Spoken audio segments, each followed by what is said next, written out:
B. Collins. Peter B. Collins, news and comment. It's Tuesday, October 13th, 2020.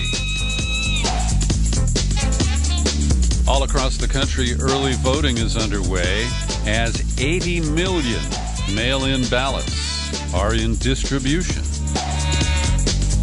And the voter suppression tactics are evident.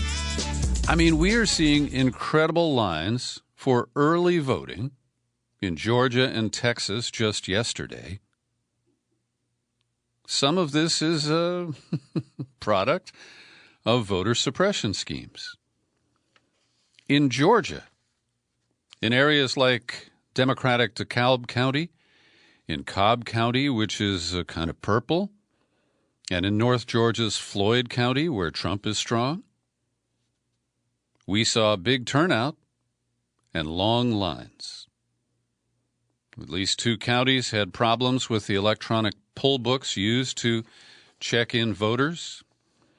And those are the devices that are used to see if you've taken Trump's advice and attempted to vote twice, once by mail and then at the polls. And wait time has been up to 10 hours in Georgia. And this is what we saw in the primary election over the summer. And we can't even be sure that the people who voted using these new and vulnerable ballot marking devices, BMDs, we're not sure if their votes will all be accurately counted. And this leaves many people frustrated and confused. Early voting in Texas saw long lines in San Antonio and outside Houston. Some of it is just because a lot of people are eager to vote. And others, or in other cases, it's linked to voting machine failures. Near Houston in Fort Bend County, with 400,000 registered voters, all voting machines at 30 early voting sites didn't work due to a programming glitch. And they quote, in Texas, they have many counties. It's like 88 or 100, I can't remember. But each county's top elected official is an elected judge. And KP George, a Democrat in Fort Bend County, said that more than 70% of the machines were back online after a 3-hour glitch. And Fort Bend County is, it includes Sugar Land, and that's where Tom DeLay once held the congressional seat. He handed it off to Republican Pete Olson. Olson is retiring. The Democratic nominee, Sri Kulkarni, seems to be poised to take that seat. Is it a coincidence, then, that this is the scene of voter difficulties? And over in San Antonio, they said, we haven't had one complaint about the machines. The judge there is Nelson W. Wolf. It's just a huge turnout. And he speculated that because Texas has eliminated straight ticket voting, and that's where you just touch or click or pull one item to vote a straight Republican or Democratic ticket. He's speculating that is leading to delays. And over in the Commonwealth of Virginia, the online voter registration portal operated like Florida's did a week ago, cutting off access online and in local registrar's office on the final day to register before the November 3rd election. They're saying that a fiber optic cable was cut just south of Richmond. Accident? Probably. But it is hard to dismiss the far-reaching voter suppression efforts of Republicans just determined that the only way they win is to keep people from voting. And I keep asking, aren't they keeping at least some Republicans from voting? I can't quite get an answer to that one. Meanwhile, back in the Lone Star State, the governor, who has decreed that there will be only one drop box for absentee ballots in each county in the state, has won a court victory. Governor Abbott, he issued that proclamation. A federal judge struck it down last week. And now, get this, a 3-judge panel on the Fifth Circuit Court of Appeals, that's in New Orleans, and all 3 of the judges on that panel were appointed by Donald Trump. And so they struck down the strikedown of the lower court judge. And here's a quote from their opinion. You'll love this. "One strains to see how it burdens voting at all. The proclamation is part of the governor's expansion of opportunities to cast an absentee ballot in Texas." Now, that simply isn't true. Anybody knows that if you restrict the number of locations where you can deliver your ballot, that becomes a barrier for some people.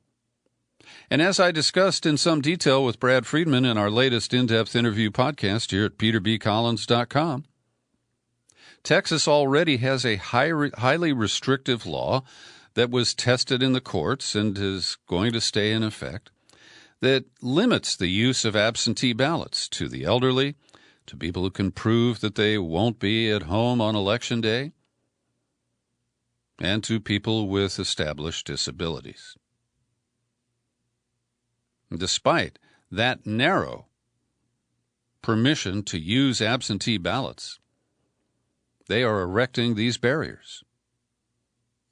One of the plaintiffs in the lawsuit that's been ping-ponged back and forth from court to court is 82-year-old Ralph Edelbach. He has a disability. He lives in Cypress, northwest of Houston, and he told a newspaper that he wanted to deliver his ballot in person after he read about the widespread mail delays earlier this year. And under Governor Abbott's order, he'll have to travel 36 miles each way to return his ballot to Harris County's only allowed site. Your humble host dropped off his absentee ballot today. Right at Town Hall, there is a box, kind of like a blue mailbox. I scrutinized it carefully. I was directed there by a notice that came with the absentee ballot. So I don't have to worry that this is one of these fake ballot drops set up by the California Republican Party. Now, their fake boxes are in L.A. County, Fresno, and Orange counties. The Secretary of State yesterday, Alex Padilla, pronounced that this is flatly illegal. But the Republicans claim that there is nothing in state law that says they can't collect these ballots and then deliver them to the local elections office. They trotted out Hector Barajas, a spokesman for the GOP here. He said the party will continue to distribute their boxes without adding any label identifying them explicitly as Republican ballot drops. He said that state law does not restrict ballot harvesting. Now, this is a useless effort. It's very clear that California will go hugely for the Democrats. Maybe this is some sort of a stunt to please Trump or to try to, I don't know, I can't figure out a motive for it. But it doesn't help. And it's just another way that chaos is baked in to this year's election process. New York Times performed a service. I've linked to an article with graphs and everything. It's in today's paper. And it maps out state by state how the absentee mail-in ballots are processed and then tabulated, and what the state law says about when these tasks can be conducted. So, for example, in some states like Florida, anybody who submits a mail-in ballot before the election can have it processed and tabulated up to 40 days prior to Election Day. But there are a number of states where they can't even open the envelopes and see if the ballot is legitimate, if it's been filled out, if the signature requirements or witness requirements have been met, if it's in the right envelope inside the outer envelope. And two critical states, Wisconsin and Pennsylvania, are not permitted to begin pre-processing ballots until Election Day. Michigan is only allowed to begin pre-processing the day before, 10 hours before Election Day. This helps us understand a little bit. For example, Florida will have a head start in counting the big pile of absentee ballots, including the ones that come from the Donald and the Melania. And as Brad Friedman pointed out, they do not have a legal residence in Florida. There's a whole issue going back to when he bought Mar-a-Lago for 20 cents. He promised it would never be his residence. And he's just kind of bulldozed the Palm Beach authorities there. And apparently they do accept his absentee ballot. Arizona also gets a head start. And so it is going to be very interesting, as we have discussed. We believe, many of us, I don't want to use this royal we like it's me and a million other people, but many people who observe these issues believe that Trump is going to try to stop the vote counting at some point, hoping that by directing his minions, his followers, his cultists to the polling places, that we'll have a count on election night that shows Trump ahead. But in many cases, we're going to get a pretty good idea based on the number of absentee ballots that were mailed out and the number that have been returned and tabulated on election night. Now, I realize this is all very confusing, so follow the link to the New York Times, and you can see what the rules are for your state and whether its tallies will be meaningful on election night. Because of the increased costs of all this mail-in voting and the other stipulations at the polling places to meet COVID standards, election officials have had a huge increase in costs. And there was $4 billion allocated in the so-called HEROES Act passed by the House in May to provide money to pay for these additional requirements. And since the Republicans have stonewalled that, up steps Facebook founder Mark Zuckerberg and his wife Priscilla Chan. They have an entity which is not really a charity or a foundation. It's called an initiative, and under legal standards, it's set up as a limited liability company. Zuck has dumped a bunch of Facebook stock into the company, but he could actually retake it if he decided to do that down the road. So the Chan-Zuckerberg Initiative had contributed $300 million to good government groups to help pay for the additional costs of elections this year, and they've just forked over an additional $100 million. Now, conservatives consider this to be interference on behalf of the dangerous libtard Democrats. And there are a number of organizations like the conservative legal group, the Thomas More Society.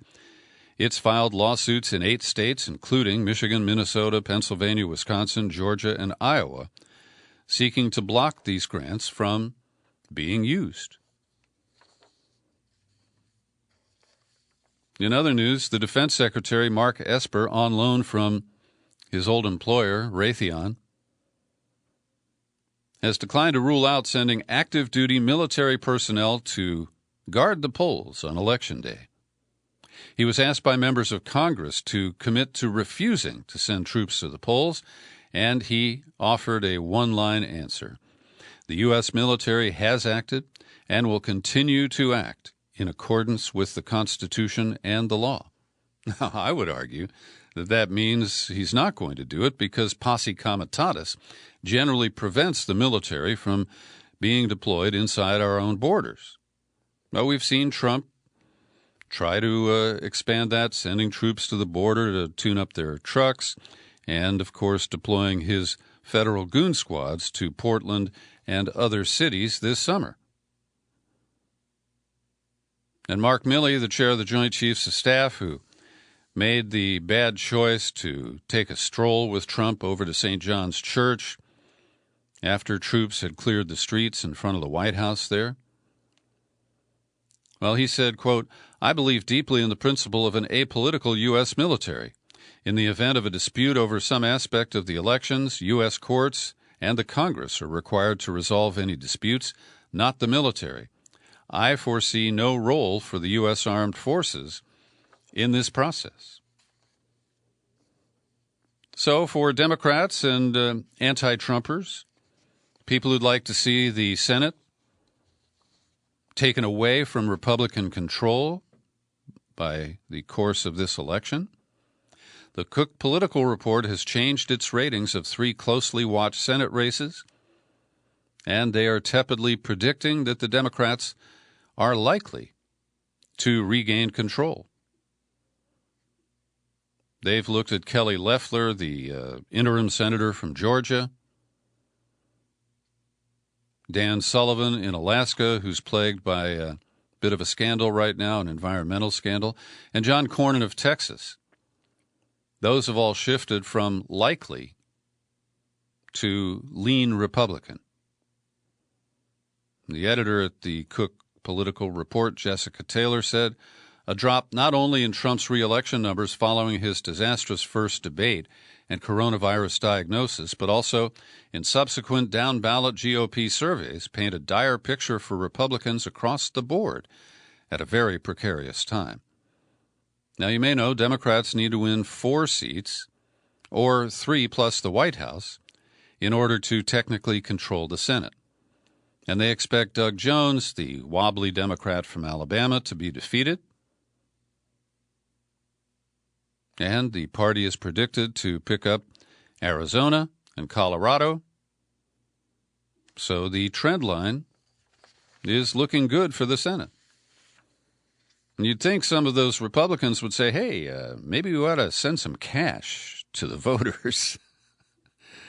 But they're pretty resistant to that. We'll have an update for you on coronavirus relief in a moment. One other Senate contest that people are watching is that of Tom Tillis against Cal Cunningham. And that is in North Carolina. And, of course, Cunningham shot himself in the groin after it was revealed that he had been texting with a woman who's not his wife. And some of those steamy text messages found their way to the public. And the poll was conducted just at the time that those reports surfaced. And Cunningham is still ahead of Tillis by 4 points, 48 to 44. Today, the Supreme Court decided that it will not take up a case brought by members of Congress suing the President of the United States for his violation of the Constitution's Emoluments Clause. And perhaps they just didn't have time to read that lengthy article in Sunday's New York Times that I referred to here yesterday that clearly shows how people are lining Trump's pockets directly by spending money at his hotels and golf properties. And son of a bitch, if they don't get the goodies that they ask for from the federal government by talking to Trump. So the lawmakers had asked the court to review a February ruling by a 3-judge panel on the D.C. Circuit Court of Appeals, which found that the senators lacked the legal right to sue the president. Well, if not Congress, who then? Well, there is still a suit alive brought by CREW, the Citizens for Responsibility and Ethics group in Washington, and a group of attorneys general. But the court's denial, of course always without explanation, means that Democrats' petition failed to garner support from at least 4 justices, and it leaves the lower court ruling standing. They did that without even the ninth vote. And it's becoming increasingly clear that unless something surfaces, handmaid Amy Coney Barrett will be narrowly confirmed by the Republican-controlled Senate shortly before the election.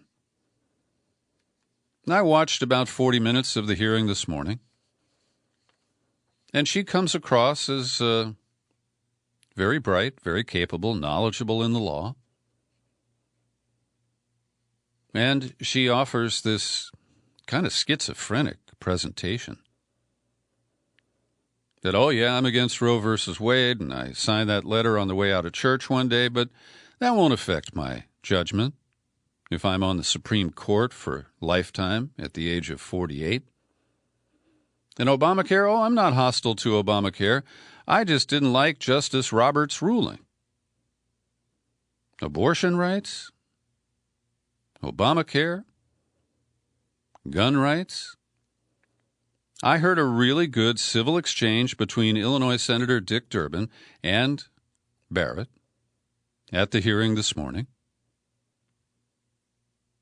And the case that Senator Durbin presented was of essentially a fraudster who had been convicted of a felony, served a year in federal prison, and when he got out, he was notified that as a felon, he could not possess a gun. So he sued over that. And Coney Barrett, in a dissent that was longer than the decision by the majority on her appeals court, she sided with the ex-felon. And she carved out new territory, and this is the woman who says she's a strict constructionist, a textualist who only goes by the Constitution or the text of a law. But she found a non-existent exception, saying that, well, this guy didn't commit a violent felony, so why do we prevent him from having a gun? So she's dangerous because she does a good job of making her extreme positions seem within the range of normal, and that essentially she delivers this in an extremely disarming manner. Talks a lot about her kids. Gave a heartfelt response to a Durbin question about George Floyd, because she has adopted a black son and daughter from Haiti. And she was, pretty compelling in explaining how that freaked out her kids. Referring to there was Roe versus Wade in the 70s and the 90s. Abortion rights were upheld in the Casey case. And she said, I have no agenda to try to overrule Casey. I have an agenda to stick to the rule of law and decide cases as they come. And she's doing this dance.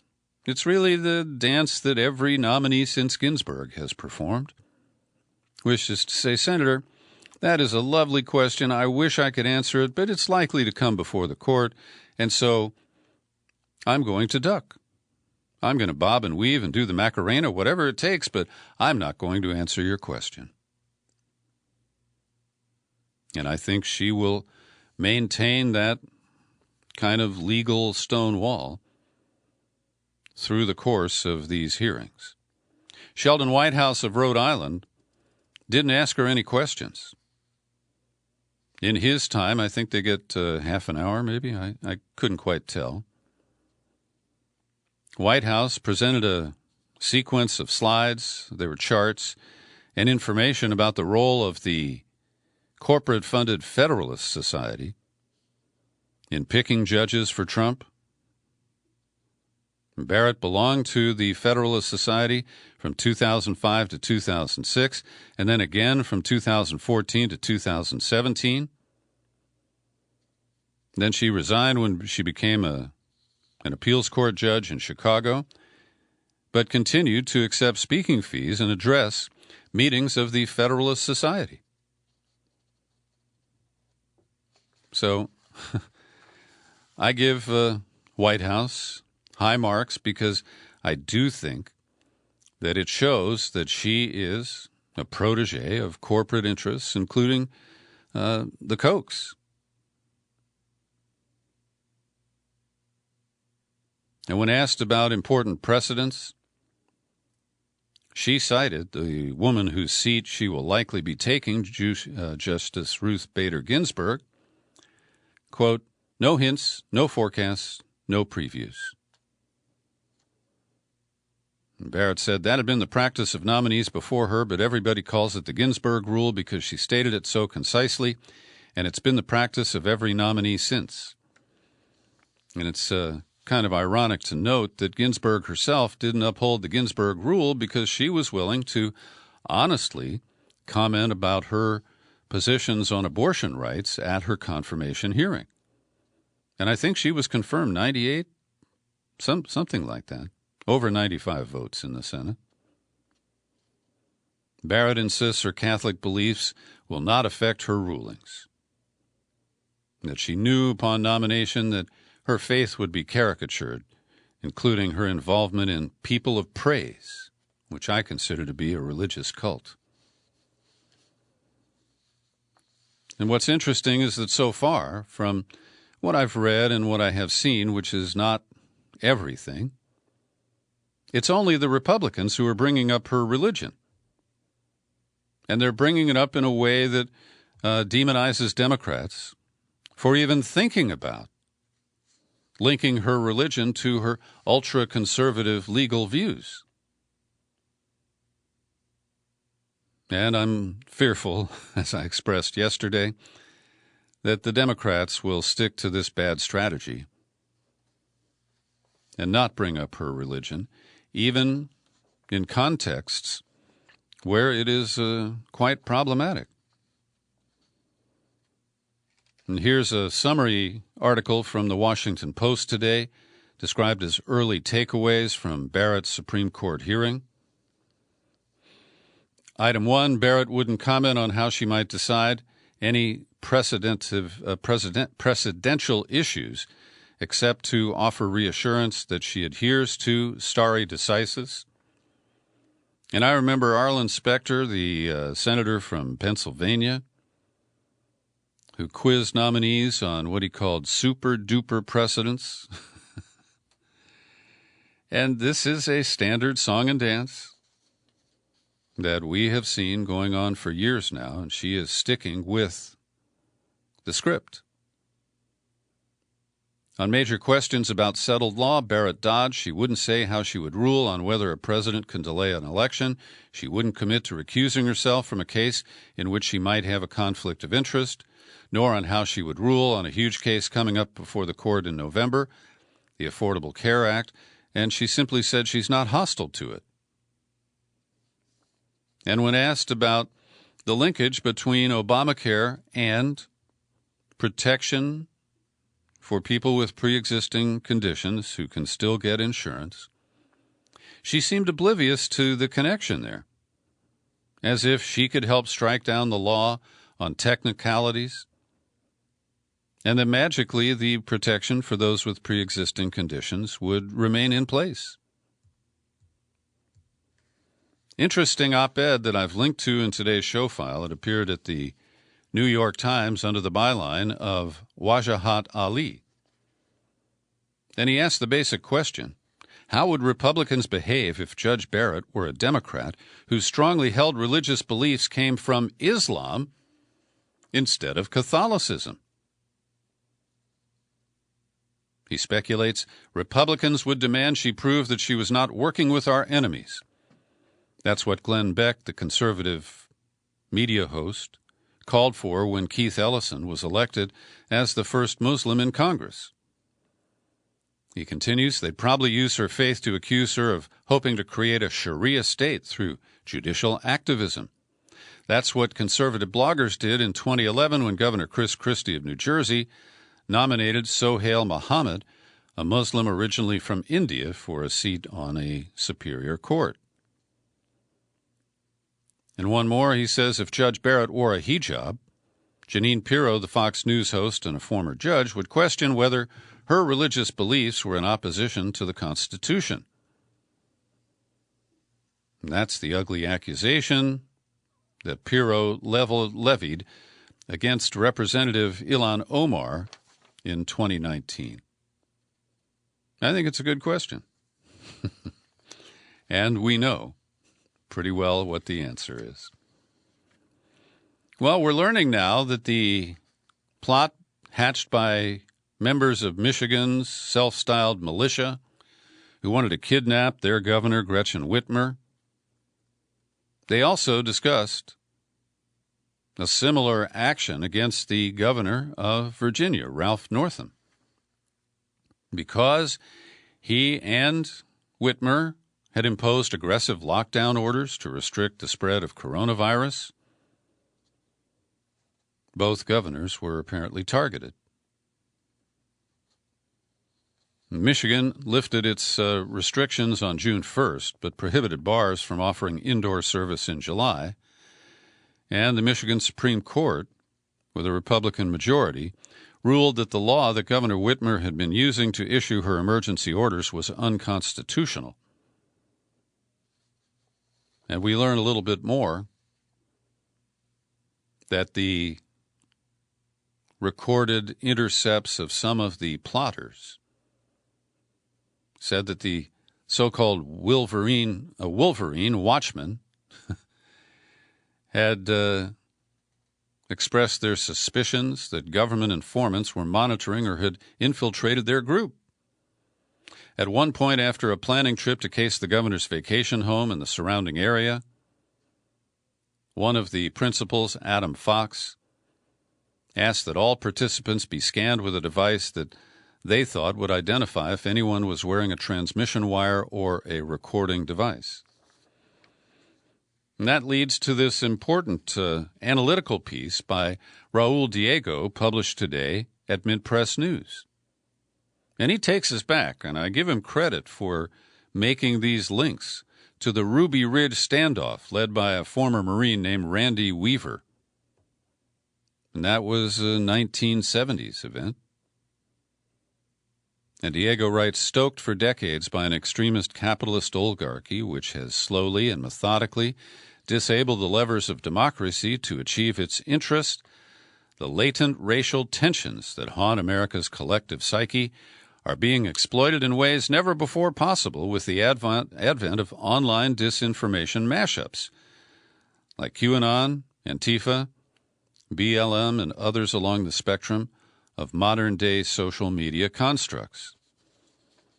He says, as we approach the election, the skeletons in America's closet are being dressed in the latest fashion and paraded before a terrified citizenry. And he describes some of the history of Ruby Ridge, and he makes the connection that a couple of days before the FBI went public and busted the alleged conspirators in the Whitmer scheme, outside Detroit, in a northern suburb, FBI agents engaged in a shootout that killed 43-year-old Eric Mark Matthew Allport. And it turns out that his father, whose name is Bill Grider,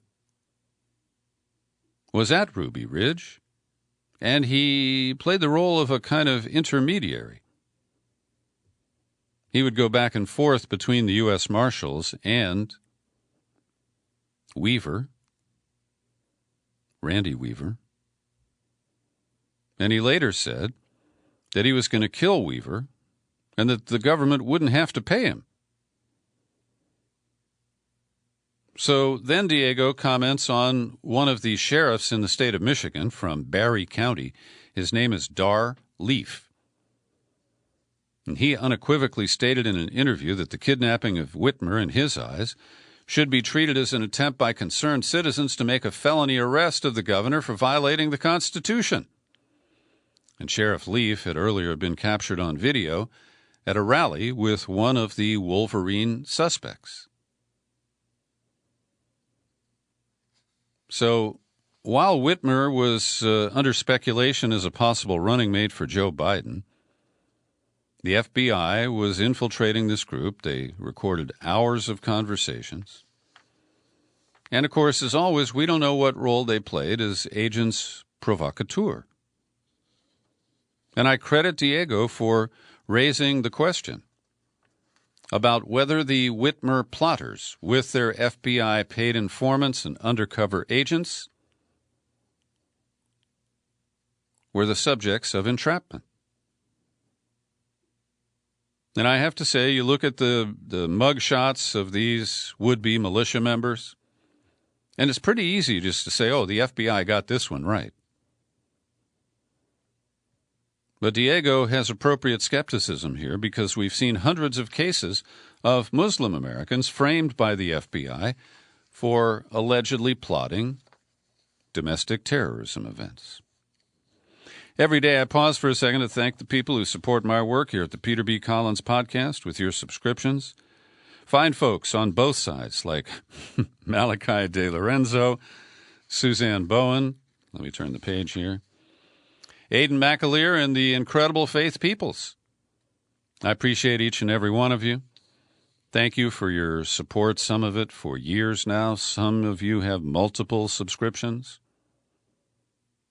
And I thank you from the bottom of my heart. It's not too late for you to make a contribution to support my work here. Just go to peterbcollins.com/sign up. Yesterday, we shared with you some of the leaks from a Republican Senate conference call on Saturday, where senators like Marsha Blackburn of Tennessee flatly said that they didn't want to support any more COVID relief money coming out of Washington, particularly if it has Nancy Pelosi's fingerprints on it. And this does leave Trump and the majority leader, Mitch McConnell, with a very hard slog to try to get any money out of Washington and in people's hands before the election. So Mitch announced today that he plans to have the Senate vote on targeted relief for American workers, including new funding for the Paycheck Protection Program, before the election. Speaking at an event in Kentucky, he said the legislation would also likely have funds for schools, hospitals, and supplemental unemployment insurance benefits. This is one of what they describe as a skinny bill. But since Republicans have said it has to be under $1 trillion, it's hard to imagine how you could have meaningful funding in any of the programs that I just ticked off. $1 trillion simply is not enough. And so McConnell is running a gauntlet here. And Pelosi had a good line, although it does remind people that she got caught in a beauty salon that was supposed to be shut down in San Francisco. She was having her hair done, and unfortunately her COVID mask was down around her neck at the time a surveillance camera captured her. Anyway, her line to Steve Mnuchin, are you giving haircuts, or are you just chopping off heads? Pelosi told her colleagues, we really need to have an agreement, but we can't have an agreement by just folding. I don't think our leverage has ever been greater than it is now. I appreciate that a couple of Congress members are saying, take it, take it, take it. Take it? Even the president is saying, go big or go home. But I think those Republicans in the Senate are so partisan and so desperate because they bet on Trump, and that's now clearly a losing proposition, particularly for, I think it's 22 Republican senators who are up for re-election. And last night in Kentucky, there was a debate in Lexington between Mitch McConnell and Amy McGrath, the fighter pilot who, is she a fighter pilot or just an ex-Marine? I get a little confused. There's M.J. Haggerty in Texas, and I think she's a pilot. Anyway, McGrath, who I do not think is likely to beat Mitch McConnell, nevertheless got him in a debate. She said that the House passed a bill in May and this Senate went on vacation. And as McConnell chuckled, she continued, I mean, you just don't do that. You negotiate, Senator. It's a national crisis. You knew that the coronavirus wasn't going to end at the end of July. We knew that. McConnell tried to interrupt, but McGrath continued, "If you want to call yourself a leader, you've got to get things done. And those of us who served in the Marines, we don't just point fingers at the other side, we get the job done." So McConnell blamed Pelosi. "Look, I know how to make deals. I made 3 major deals with Joe Biden during the Obama era. What the problem is here is the unwillingness of the Speaker to make a deal." And that's flatly untrue. She made it clear that the $3 trillion HEROES Act was a shopping list. So McConnell continued, "She mentioned she was in the Marines about every other sentence. I think her entire campaign is, she's a Marine, she's a mom, and I've been in Washington too long." And McGrath retorted, "Senator, you've been there for 36 years. How's it looking, Kentucky?" Well, she's given it a fight. She is barely progressive. I mean, her politics are much closer to Mitch McConnell than Nancy Pelosi. But even that, I don't think, will prevail in deep red Kentucky. Interesting case that has come up here at the Ninth Circuit Court of Appeals in San Francisco. And this one favors the rights of journalists in protest/riot zones. And it originates from Portland, where a federal judge who reviewed the evidence found that most of the protests had been peaceful, and he held that journalists and legal observers had the right to stay at a location where police had ordered people to disperse so that they could watch the dispersal or non-dispersal. The original case came from Judge Michael Simon in Portland, who issued an injunction August 20th protecting journalists from arrest for remaining when protesters are ordered to disperse. So in a 2-1 decision, the Ninth Circuit panel said the press plays a vitally important role in holding government accountable, and that it was clear that officers in Portland had targeted journalists for retaliation. Trump is back on the mob rally circuit. He's got one planned for just about every night this week. Then I think he's going to go to doubles, where he hits more than one city a day. And in Central Florida, Sanford last night. According to the Associated Press, no social distancing, mask wearing was spotty. Thousands came to see him. And he's doing this a lot, where he sets up these rallies at airports, and he uses Air Force One as a backdrop. And this again skirts up against the use of his office for his political campaign. It's called the Hatch Act. But he feels immune from the virus and immune from the law. He said, "I feel so powerful.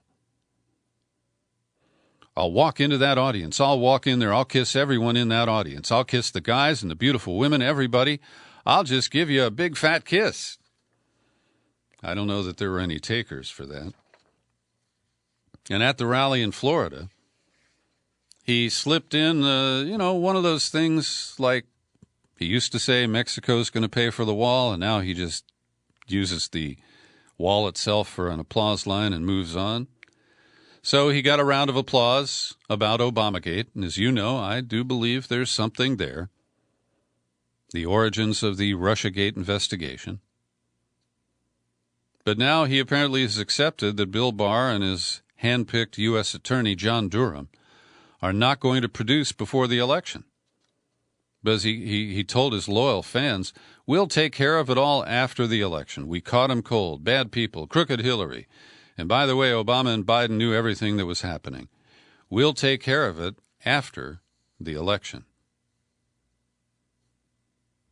And in a speculative opinion piece at the Washington Post, Greg Sargent says that Trump is trying to use the same playbook from 2016, but this time he is the incumbent. He has a record to defend, and as much as he plays the outsider, people can hold him accountable, and they have something tangible to vote on or vote against.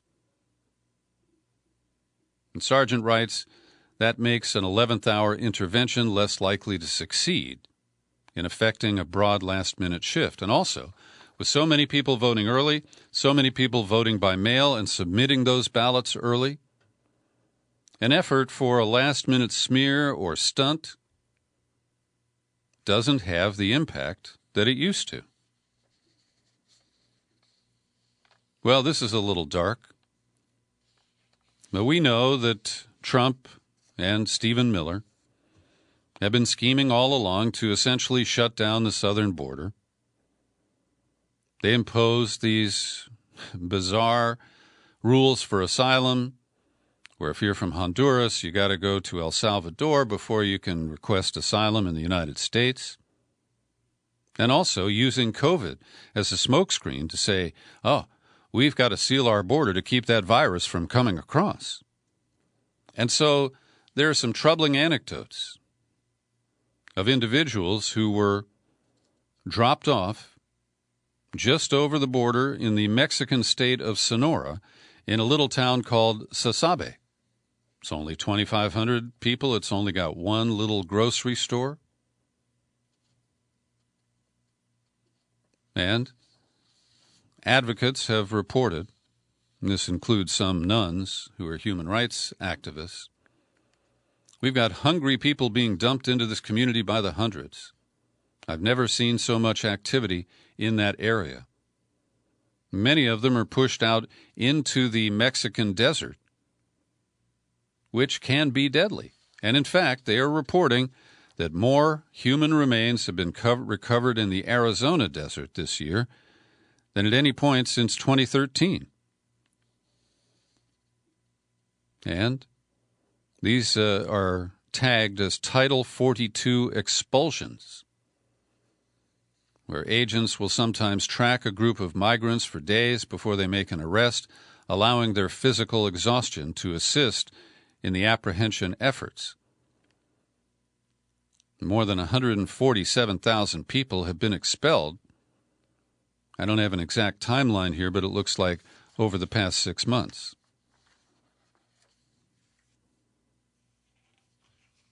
In New York City, is no longer permitted. That was Mike Bloomberg's invention. He actually tried to end it, and then Bill de Blasio, who took over from Bloomberg, officially killed that policy. But now we have a series of reports, and it's under the byline of Alice Sperry at The Intercept today, that individuals, and you won't be surprised, they're black and they're brown, report that officers in plain clothes will pull up either in an unmarked car or a squad car, approach individuals, ask them what they're doing, demand their ID, then they run the ID, and they claim they're looking for people with warrants, and if anything, they release them without an apology or an explanation. So now there is a lawsuit brought by the ACLU against the NYPD. And here's a quote from the Legal Aid Society's Molly Griffard. When they want to run warrant checks and record searches on the majority of people they stop, it is a continuation of their racist stop-and-frisk practices, but with an invasive digital component. Black and Latino New Yorkers accounted for more than 90% of reported stops in at least 30 precincts in the Big Apple. Kevin Gostola has a report published today at Consortium News about Tulsi Gabbard, the congresswoman from Hawaii and presidential candidate last year. She has proposed reforms to the U.S. Espionage Act to allow an expression of what the intention of the individual was and to exclude people who are whistleblowers and who didn't violate a security clearance, like Chelsea Manning and a number of others. And since 1917, when the Act was put into place, there have only been 3 proposals for reforming it. And Ron Wyden, the senator from Oregon, along with Silicon Valley Congressman Ro Khanna, introduced a reform version in March. But it didn't actually cover the people that Gabbard's bill does, which would include Ed Snowden, Chelsea Manning, and Julian Assange, even though he's not an American. So I recommend this article to you, and there is a link in the show file for you to easily access it. Also, I want to recommend a piece published at the Gray Zone Project today, and it was written by Fidel Narvaez. He is a former diplomat for the nation of Ecuador. He was posted in London. Julian Assange processed his political asylum and regularly communicated with Assange over the years he was holed up at that embassy. And at the Gray Zone, he's published a list of the reasons why the Julian Assange case threat freedom of speech if he is in fact extradited and tried in the United States. And I'll just list them for you here briefly, and there's an explanation for each one you can find by clicking on the link and reading the article. Number one, the accusation is for a political crime, which is not subject to extradition. Publishing classified and truthful information is not a crime. Two, there never was a reckless disclosure of names. No one has been hurt due to WikiLeaks publications. Number three, their publications are truthful information that is historically relevant. Number four, WikiLeaks was not the first to publish the diplomatic cables without redaction, but only Julian Assange is being persecuted or prosecuted. Assange never helped Chelsea Manning access national security information. That was proven in the hearing. Assange would not have a fair trial in the U.S. I think that's obvious on the face of it, and that he would face inhumane conditions and suicide risk if he is imprisoned here in the United States. Here's today's COVID-19 update, edited by Linda Lewis.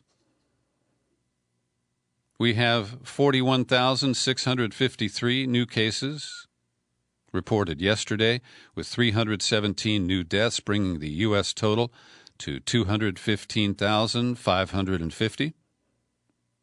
And according to the New York Times, countries across Europe are desperately trying to hold at bay a fast-growing wave of new virus cases. They're using targeted closures and travel restrictions to avoid the large-scale lockdowns used in the spring. The European Union adopted new guidelines aimed at coordinating their travel measures. They're now using a single map with a color-coded system. Other measures include unifying how quarantines and testing are done. All of these measures are not mandatory, and individual member states said they wanted to reserve the right to take their own actions. The Czech Republic, which has reported more cases per capita in the last 7 days than most European countries, announced it'll close schools on Wednesday. Restaurants and bars will be restricted to takeout orders starting on Wednesday and will be required to close at 8 p.m. In Britain, Prime Minister Bojo, that's Boris Johnson, has also sought to avoid a lockdown, brushing aside advice from an influential group of scientists. And according to the New York Times as well, even after surviving COVID-19, many patients who are critically ill face long and arduous recoveries, often requiring extensive physical rehab. Some patients suffer muscle atrophy, kidney damage, reduced lung capacity, making it difficult for them to leave their homes or get out of bed. Many struggle with cognitive and psychological issues like memory loss, depression, anxiety. Among the most common problems they face are shortness of breath, fatigue, confusion, and body aches. And it has a name, this phenomenon, post-intensive care syndrome. And they cite Dr. Michelle Beal from the Cleveland Clinic. A lot of us are still dealing with the initial crisis, the patients in the hospital and the ICU. But as a healthcare system, we need to get better prepared and organized for what's coming, which is going to be a lot of patients needing specialty care. A study in Italy found that 87% of people who were hospitalized for COVID-19 had at least one persistent health problem, like joint pain, fatigue, labored breathing, 2 months after they fell sick. About 44% of the patients in the study reported a worsening quality of life.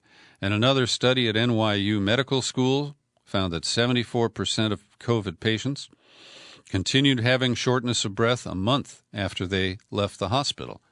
And we don't know about deeper issues like scarred lungs, damaged inner organs like kidneys and livers. There's a lot we don't know. In the Lancet Infectious Diseases Journal, a study shows that COVID-19 reinfection here in the United States has been confirmed, and they call it the first case. But I've reported to you before, and these are anecdotal. There's no huge list of people who've gotten it twice, but I can recall reporting at least 2 other instances. This new one is a 25-year-old Nevada man infected with 2 distinct variants of the SARS-CoV-2 within a 48-day time frame. The second infection was more severe than the first, resulting in the patient being hospitalized with oxygen support.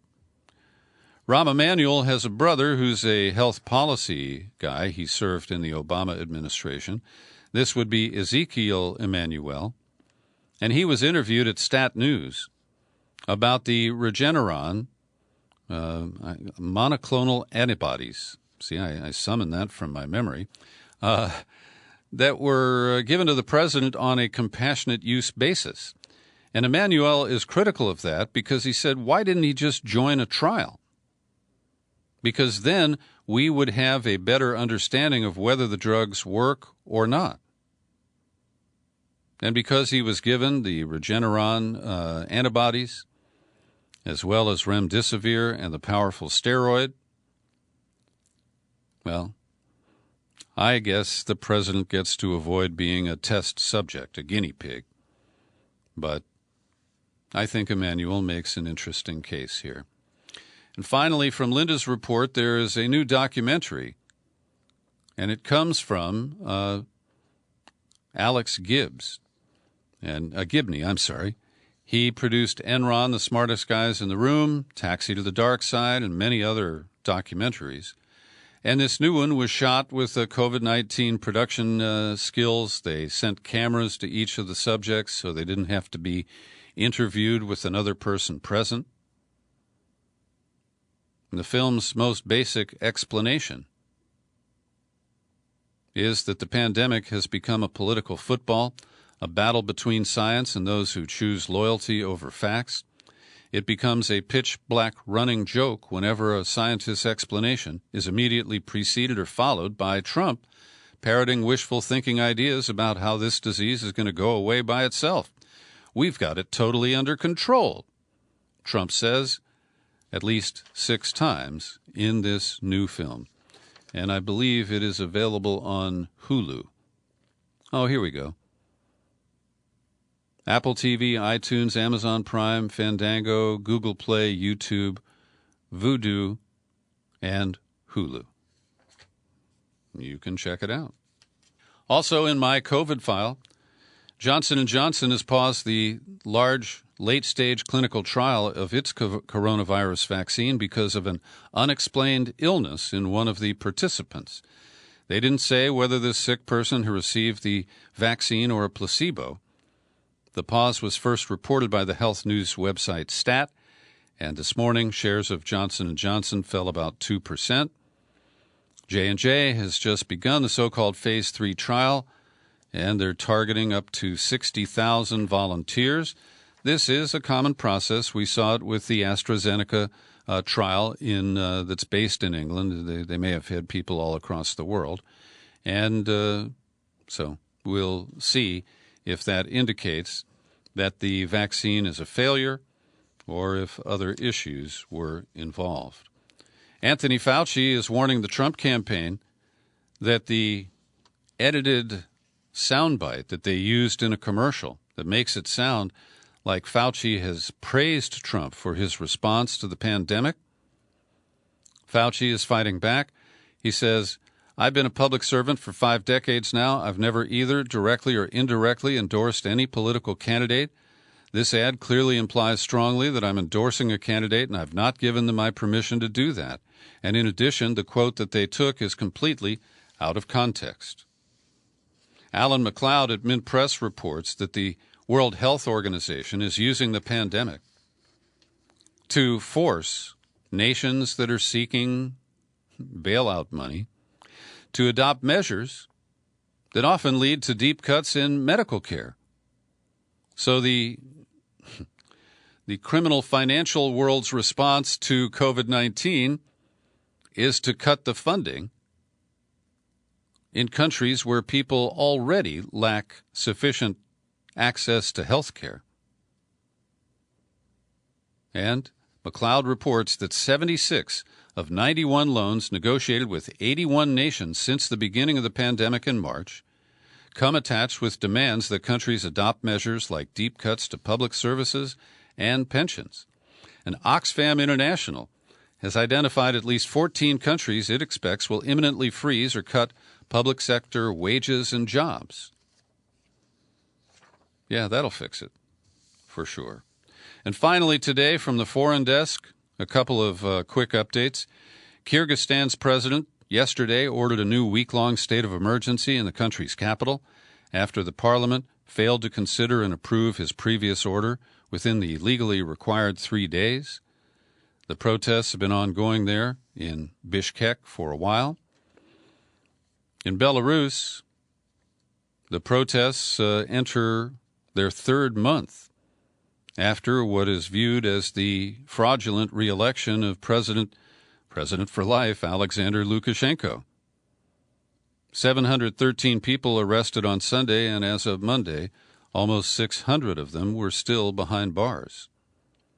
Armenia and Azerbaijan have accused each other of attacks over the separatist territory of Nagorno-Karabakh, despite a ceasefire deal brokered by Russia that went into effect on Saturday.